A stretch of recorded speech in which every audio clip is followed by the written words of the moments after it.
Hello guys, welcome to our YouTube channel Uttarakhand Yatri 08। बच्चे हों, बूढ़े हों या हो जवान, ऐसा कौन है जो कान्हा से नहीं जुड़ा। कान्हा की मनमोहक छवि किसको अपना दीवाना नहीं बनाती। उनकी बंसी की धुन और मोर मुकुट सबकी आंखों को भाता है और हर कोई उनको हर पल अपने दिल में समाता है। ऐसे ही मैं भी लाई हूँ आज आपके लिए कान्हा की कुछ अनसुनी कहानियाँ।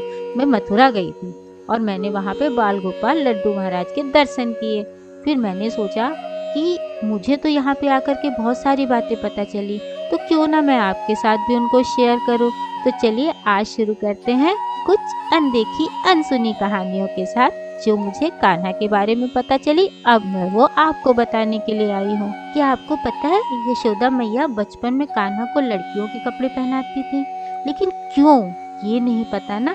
चलिए मैं आपको बताती हूँ। जब कृष्ण जन्म के बाद वासुदेव यमुना नदी पार करा कर के बाल कृष्ण को नंद भवन बाबा नंद और यशोदा मैया के पास छोड़ करके गए।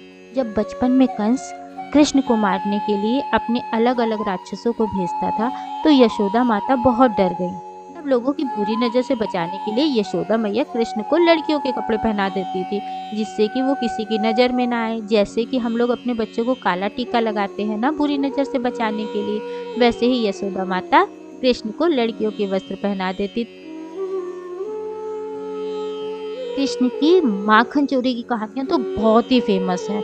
ऐसा कौन है जिसने उनके माखन चोरी के बारे में नहीं सुना होगा। लेकिन बहुत लोग ये नहीं जानते हैं कि कृष्ण जी खुद तो माखन खाते ही थे, अपने दोस्तों को भी खिलाते थे, लेकिन उसके बाद बचा हुआ माखन वो बंदरों को बांटते थे।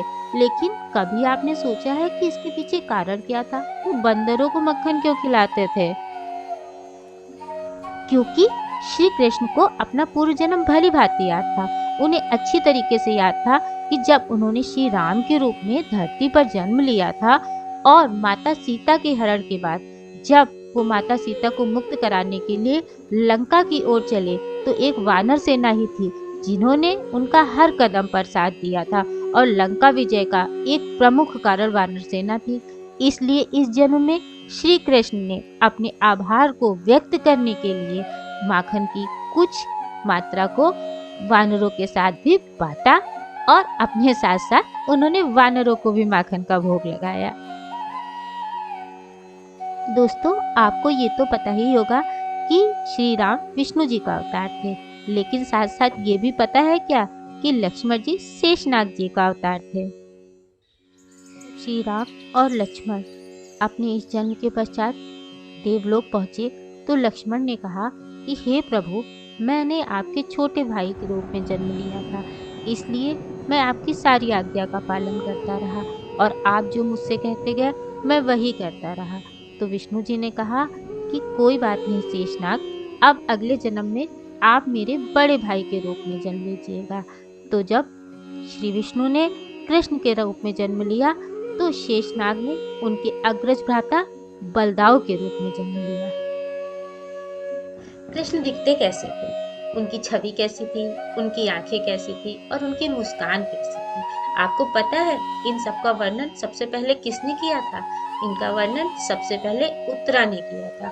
उत्तरा कौन थी? अब ये आप सोच रहे होंगे। उत्तरा थी अर्जुन पुत्र अभिमन्यु की पत्नी। और उत्तरा ने जो लेखनी में लिखा था उनको शब्दों के रूप में वर्णित किसने किया था? उनको शब्दों के रूप में वर्णित किया था वज्रनाभ। अब आप सोच रहे होंगे कि वज्रनाभि कौन है? एकदम नया नाम है ना, जो आपने नहीं सुना।